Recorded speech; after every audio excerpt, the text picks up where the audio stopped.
Amém.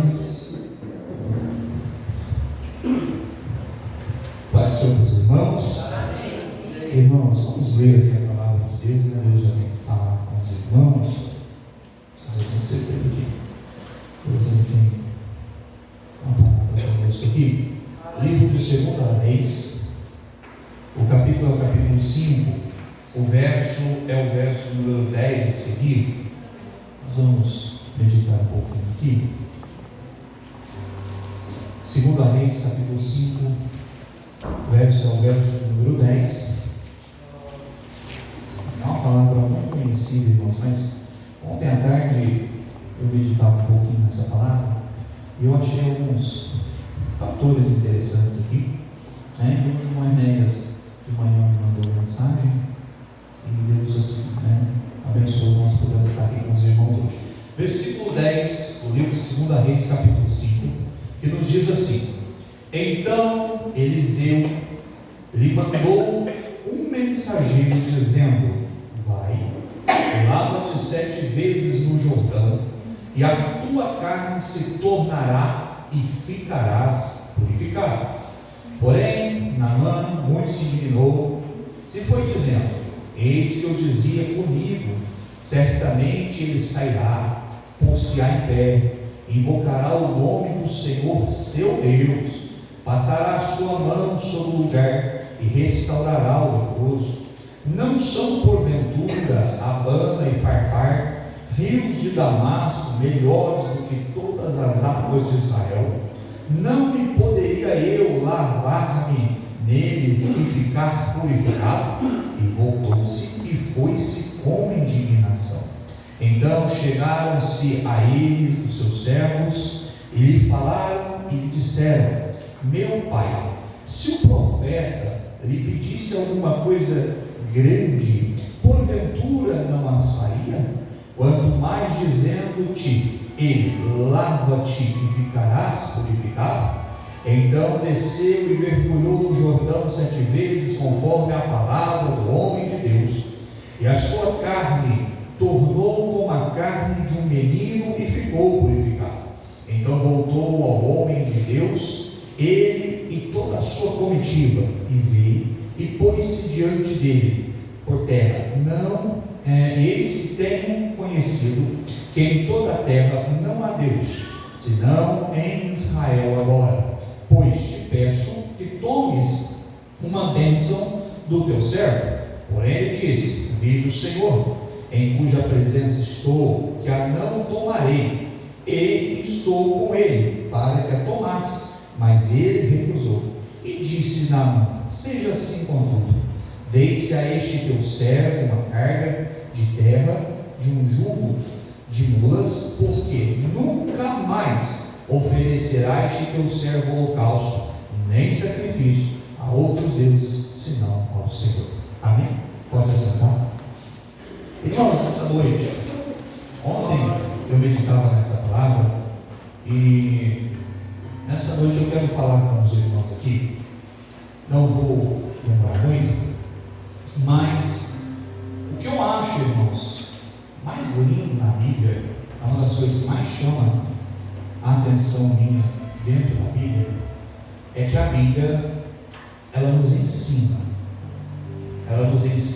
a sermos melhor, ela nos ensina a como servirmos a Deus melhor. E a maneira que a Bíblia nos ensina é uma maneira muito didática, é uma maneira que nós conseguimos aprender de uma maneira simples. E a Bíblia, ela tem algo interessante, que ela nos ensina com os acertos dos seus personagens, mas ela também nos ensina com os seus erros, porque a Bíblia, ela não esconde os erros das pessoas que viveram, que estão aqui testificados. E ontem eu estava lendo essa história de Naamã e eu achei algo muito interessante, irmãos, sobre Naamã. Naamã era um homem de valor no seu país, era um homem respeitado, não só pela população, mas pelo próprio rei. A Bíblia diz que ele era muito valoroso, porque através dele Deus havia dado livramento aos sírios. Ou seja, naqueles combates que Naamã saiu à frente, Deus era com Naamã.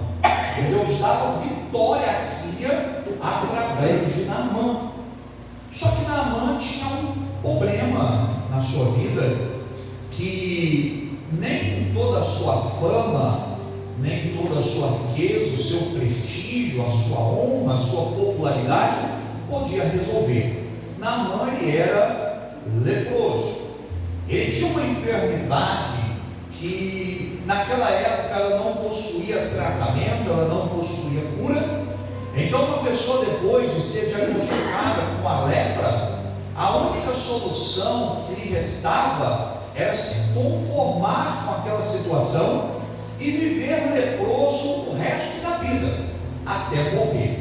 E a lepra trazia algumas impossibilidades, que era de se conviver com outras pessoas, de constituir uma família, de viver no meio da sociedade, porque a lepra era e é, até os dias de hoje, sem tratamento, uma doença altamente transmissível.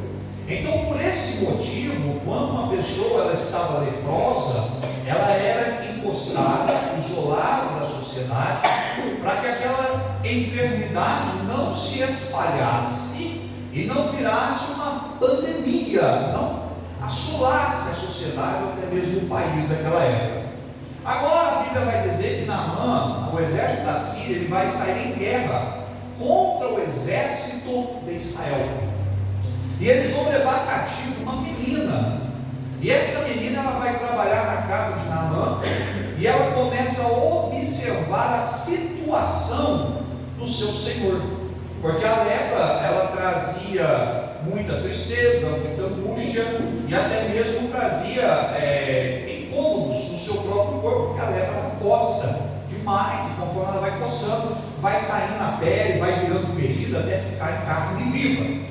E ela, vendo o sofrimento do seu senhor, ela vai dizer assim para a esposa de Naamã: quem dera o meu senhor estivesse em Samaria, diante do profeta. O profeta com certeza lhe poria a mão e restauraria a sua saúde. A esposa de Naamã com certeza vai contar isso para ele, na esperança de ver o seu esposo curado, livre daquela doença. Naamã vai se reportar ao rei, e o rei vê ali uma possibilidade de ter o seu servo com uma saúde perfeita, restaurada. Ele vai escrever cartas ao rei de Samaria, e quando aquelas cartas chegam, o rei, ele se indigna, porque ele vai ler a carta, e na carta está escrito assim: eu estou mandando o meu servo Naamã até você, para que você o restaure da sua lepra. O rei olha aquela situação e diz: eles estão buscando ocasião, eles querem arrumar uma guerra, porque porventura sou eu Deus para dar vida ou para tirar, para restaurar ou para ferir. E ele rasga as suas vestes num símbolo de indignação, de humilhação. E quando essa história chega a Eliseu diz: não, rei, fica tranquilo, quando Naamã chegar até aqui, manda ele ir até a minha casa, porque ele verá que ainda há profeta em Israel.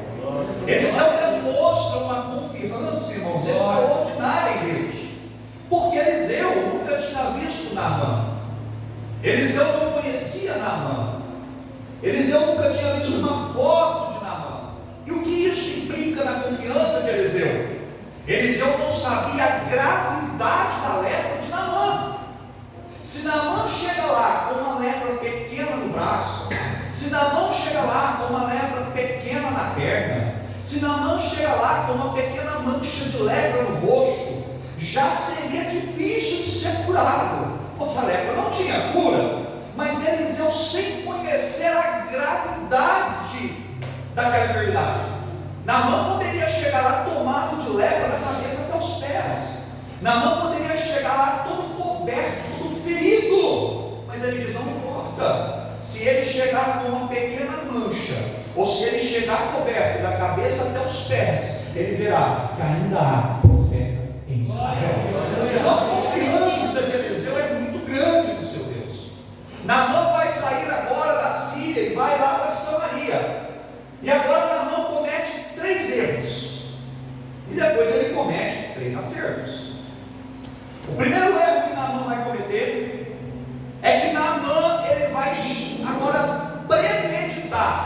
como será a sua recepção. Porque ele era um homem importante, ele era um homem de prestígio, ele era um homem que o povo respeitava, o rei respeitava. Então Naamã agora ele premedita como vai ser que Deus vai curá-lo. E ele está indo sentido a Samaria, pensando assim: o profeta vai se colocar de pé, vai se dirigir até mim, vai colocar a mão sobre mim, e Deus de Israel vai me curar.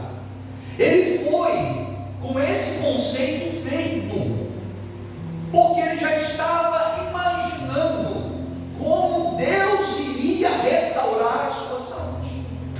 Esse é o primeiro erro que Naamã comete, e que nós cometemos. Nós tentamos premeditar como Deus vai trabalhar.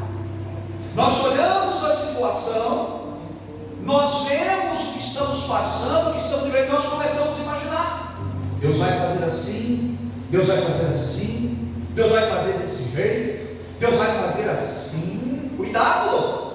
Nós podemos nos decepcionar, porque nós podemos estar esperando o agir de Deus de uma maneira, e o agir de Deus pode vir de outra maneira. Foi o que aconteceu com Naamã. Naamã foi certo: eu vou chegar lá, ele vai colocar a mão sobre mim, e o Deus de Israel restaura a minha saúde. Ele vai com essa convicção, ele vai agora crente nisso. Mas quando ele chega lá, não era assim que Deus queria fazer. Deus poderia fazer? Sim. Deus poderia ter curado Naamã somente através de uma palavra de Eliseu? Sim. Quando Naamã chegou, Eliseu poderia ter olhado para ele e dito: seja curado. Foi curado. Eliseu poderia ter olhado para Geazi e disse: corre até lá, fala para ele que nem precisa vir aqui, pode voltar para trás, que a saúde dele está muito estabelecida no caminho. Mas não.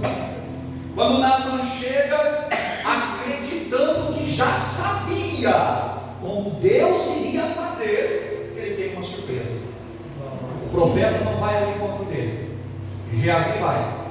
E Geazi diz para ele: olha, meu Senhor mandou te dar um recado. Qual?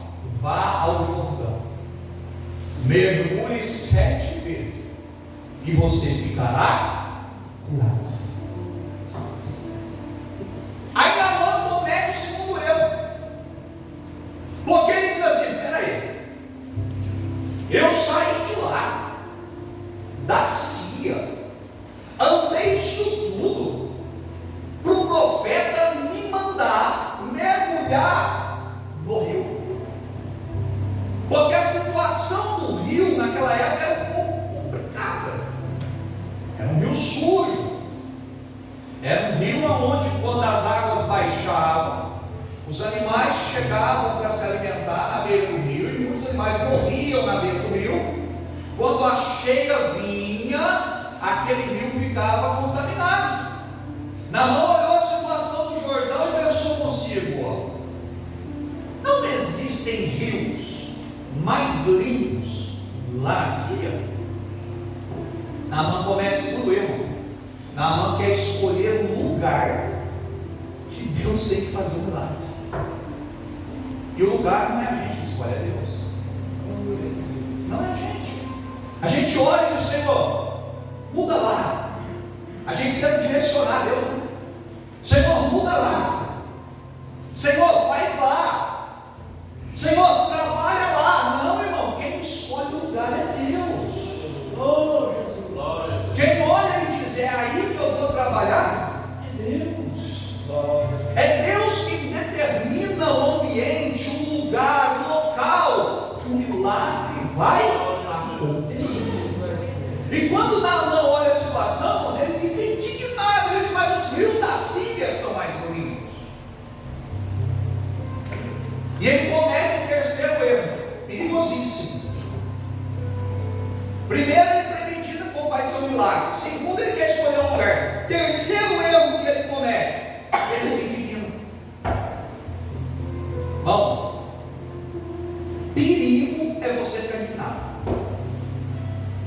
Você já viu crente indignado? Indignado porque a situação não está dando certo. Indignado porque as coisas não estão saindo do jeito que quer. Indignado porque os projetos não foram para frente. Indignado porque a oração dele ainda não foi ouvida. Indignado porque ele queria alcançar alguma coisa e não conseguiu. Cuidado, irmãos. Pessoas indignadas, crente indignado com alguma coisa, toma decisão precipitada. E Naamã está tomando. Ele ficou tão indignado que a Bíblia diz: olha, e ele foi voltando para cima. Ele veio em busca de um milagre, com fé, com esperança. Agora ele está tomando uma decisão, voltando embora, indignado e ainda nervoso. Cuidado, nunca tome uma decisão quando o teu coração estiver cheio de indignação. Quando você disser: eu não concordo, eu não aceito. Cuidado, esfria a cabeça, pense, ore a Deus, reflita sobre o que está acontecendo. Depois você toma uma atitude. Quantas pessoas, irmãos, que estão com a vida enrolada, que destruíram sua vida, que entraram em poço sem fundo porque tomaram uma decisão no momento da indignação. Quantas pessoas tomaram atitudes quando estavam indignadas que se arrependem até hoje e vão se arrepender até morrer, porque eles falam e dizem: se eu tivesse esfiado a cabeça, eu não tinha feito isso. Se eu tivesse pensado mais um pouquinho, eu não tinha agido dessa maneira. Se eu tivesse me acalmado, eu teria outra posição. Mas não, foi no impulso, foi na hora da indignação, foi na hora do nervosismo. Eu não concordo, eu não aceito, isso para mim não serve. E hoje está pagando por isso. Na hora da indignação, na noite assim: vou voltar para trás. Cuidado. Ele estava prestes a perder a bênção dele, mas aí ele acontece 3 acertos. 3. Quando ele está indignado, enfurecido, dizendo: vou voltar para trás, ele vira para voltar para trás. Os companheiros que vêm com ele dizem para ele: meu Senhor, espere um pouquinho, porque Naamã havia levado uma carruagem cheia de ouro, cheio de coisas preciosas. E eles disseram para ele: meu senhor, espera um pouquinho. Se o profeta lhe pedisse alguma coisa mais difícil, o Senhor não faria. Perceba que Naamã se indigna. Ele não se indigna por algo extraordinário, ele se indigna por qualquer coisa. Era só mergulhar. Quando os companheiros dizem isso para Naamã, acende uma luz. Ele diz: opa, eu vim da Síria aqui. Se o profeta me pedisse tudo isso aqui que eu trouxe, eu daria. Se ele me pedisse algo mais difícil, eu faria. Então o que é mergulhar 7 vezes no Jordão? E ele comete aqui, né, o seu primeiro acerto. Qual? Naamã era um homem, irmãos, aberto a conselhos. Era um general, tinha autoridade, tinha prestígio, tinha fama, mas sabia ouvir quando precisava ouvir, porque ninguém é dono da verdade. Naamã soube ouvir quando a menina falou. Naamã soube ouvir quando a esposa contou. E agora, quando ele está prestes a tomar a pior decisão da sua vida, que é voltar embora sem um milagre, ele decide dar ouvidos aos seus amigos. Irmãos, deixa eu te dizer uma coisa. Existem situações que vale a pena você ouvir o conselho, porque você está no meio da tormenta, você está no meio do redemoinho, do furacão, e você não enxerga.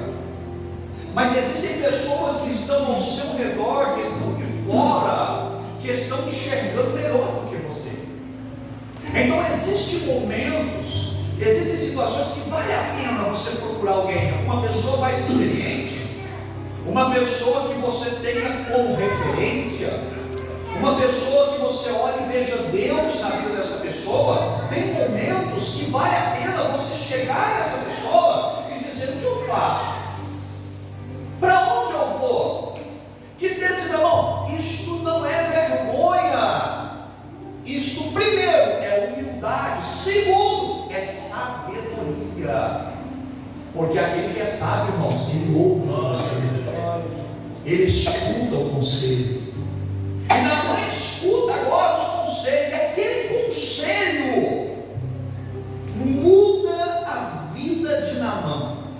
Porque os homens olham para ele e dizem: meu Senhor, se ele te pedisse algo mais difícil, o Senhor faria. Então o que é mergulhar 7 vezes no Jordão? Naamã para e diz: é verdade. Parece que a venda, o tapa-olho que estava no olho de Naamã, parece que cai. E Naamã diz: é verdade. Ele me pediu algo tão simples e eu estou voltando para si. Ele vai até o Jordão, ele mergulha a primeira vez, a segunda, a terceira, a quarta, a quinta, a sexta, a sétima. E quando ele sobe o 7º mergulho, a Bíblia diz que ele sobe com a pele de um recém-nascido. Deus restaura toda a saúde de Naamã. Aí Naamã, agora ele vem o segundo acerto. Quando ele olha e ele vê que ele está restaurado, que ele não está mais leproso, ele vai correr até Eliseu e ele vai dizer assim para Eliseu: eis que tenho reconhecido que em toda a terra não há Deus senão em Israel. Naamã agora ele acerta pela segunda vez. Ele olha para Eliseu e diz: agora eu reconheço, eu vejo que existe Deus em Israel, que o Deus de Israel é poderoso. Porque a Síria era um povo idólatra, Naamã era idólatra, adorava vários deuses, cultuava vários deuses. Mas ele entende ali que a lepra, que a medicina não pode curar, que os seus deuses não podem curar. Ele entende que o Deus de Israel o curou. E ele vai olhar e diz: olha, não há outro Deus a não ser o Deus de Israel. Ele acerta. E ele vai agora e comete o terceiro acerto. E o terceiro acerto ele diz assim: escuta uma coisa, Eliseu.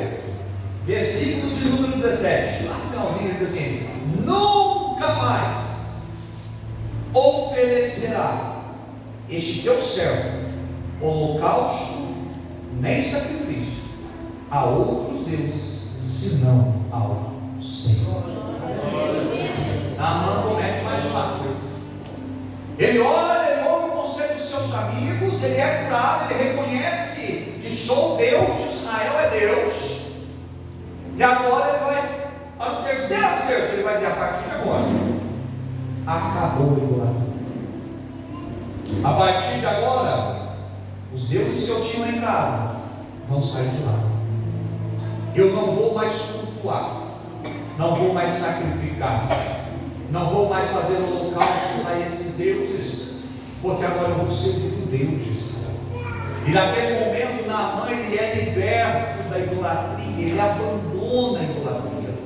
Ele deixa de canto as imagens, os deuses a qual ele adorava, e passa a adorar somente o Deus de Israel.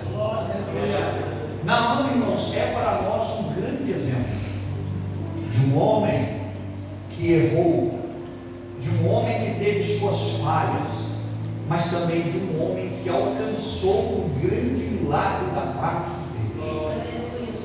Então nessa noite talvez você pode estar aqui E você pode estar dizendo comigo: eu queria tanto o meu milagre, eu queria tanto a minha bênção, eu queria tanto conquistar a minha vitória, mas eu dei tantos passos errados, eu fiz tanta coisa errada, fora da direção de Deus. Mas Deus é poderoso para te dar vitória como Deus é poderoso para mudar a sua história, como toda história de Deus. Agora, Naamã, ele está voltando para Síria. E é tão interessante que o contexto que ele não vai dizer. Mas eu fico imaginando, irmãos, a alegria desse homem. Eu fico imaginando a felicidade desse homem. Um homem que tinha prestígio, fama, poder, mas que toda vez que ele olhava para si mesmo, isso lhe trazia angústia, tristeza, sofrimento, desânimo. E agora ele está voltando a si, feliz, contente, animado, porque recebeu o milagre da parte de Deus. E o mais interessante, irmãos, para finalizar, é que muitas das vezes, e a gente aprende isso. Deixa eu contar uma coisa aqui. Isso aqui, como os irmãos já devem ter ouvido. Quem já ouviu vai relembrar. Quem não ouviu vai aprender. Conta-se a história de um missionário. Esse missionário ele estava evangelizando. E ele estava evangelizando, e quando ele estava evangelizando, chegaram alguns pessoal lá que não queria que ele evangelizasse. E falaram para ele: você vai morrer. E aquele missionário, esperto que era, sai correndo para morrer. E ele entrou numa selva, corre para um lado, corre para o outro, corre para um lado, corre para o outro. E a um certo momento, ele pegou uma certa distância daqueles que estavam perseguindo para matar. Ele dobrou o joelho e ele fez uma oração e disse: Senhor, me guarda, envia seus anjos, me protege, não deixe eles me matarem. E naquele momento ele recebe uma revelação de Deus, e Deus diz para ele: meu filho, fica tranquilo, você não vai morrer, eu estou enviando meu anjo vai te guardar. E ele cuidinho no canto, escutando o barulho dos homens chegando, ele percebe que mais na frente existe uma pequena aranha que rapidamente começa a construir uma teia. E ela constrói aquela teia tampa o lugar onde ele passou para se esconder. Aqueles homens vêm correndo e um deles diz: vamos entrar aqui. O outro diz: não, vamos entrar não vamos perder tempo. Ele diz: por quê? Porque ninguém passa por aí há muitos anos. E o outro diz para ele: como você sabe? Ele diz: olha a teia de aranha. Se alguém tivesse passado por aí, essa teia não estaria aí. Ninguém passa por aí há muitos anos. Vamos atrás dele. Ele deve ter por aí. E ele segue caminho para o encontro dele. E ele segue. Irmão, nem sempre, preste atenção para encerrar isso aqui. Nem sempre o teu milagre vai chegar através de um raio, de um trovão, de um terremoto, de um furacão. Porque quando a gente olha, Deus faz um milagre, a gente fica assim: o céu vai abrir, vai descer anjo, Deus vai chacoalhar. Nem sempre. Existem momentos que o teu milagre virá de coisas pequenas, como uma simples aranha. O teu milagre virá de coisas pequenas, como um simples mergulho no rio. Coisas simples, coisa pequena, coisa do cotidiano, e Deus vai usar para fazer o milagre. Pastor, não tem coisa grande, não se vê. Toda vez que Deus fez milagre, Deus usou coisa dele. O cajado na mão de Moisés, a funda na mão de Davi, a queixada de jumento na mão de Sansão, e daí por diante. Um pouquinho de azeite na casa da viúva, 5 pães e 2 peixinhos lá no deserto. Irmãos, Deus pega coisas pequenas e faz grandes milagres se você acreditar nessa palavra. Fica de pé em nome de Jesus, olha para a tua vida e serve. Fica de pé. Feche os seus olhos. Senhor, nessa noite, tua palavra foi pregada. Deus, tem pessoas aqui que precisam de um milagre, Senhor. Mas quando elas olham para elas mesmas, elas se acham pequenas, elas se acham simples demais, Senhor. Mas o Senhor é um Deus que pega coisas pequenas, o Senhor é um Deus que pega coisas simples e faz deles um grande milagre. Deus, realiza o milagre que essa pessoa precisa, assim como o Senhor fez na vida de Naamã. Que a tua palavra nos ensine com os erros e com os acertos de Naamã, e que nós possamos cada dia mais te servir melhor, em nome de Jesus, o teu Filho.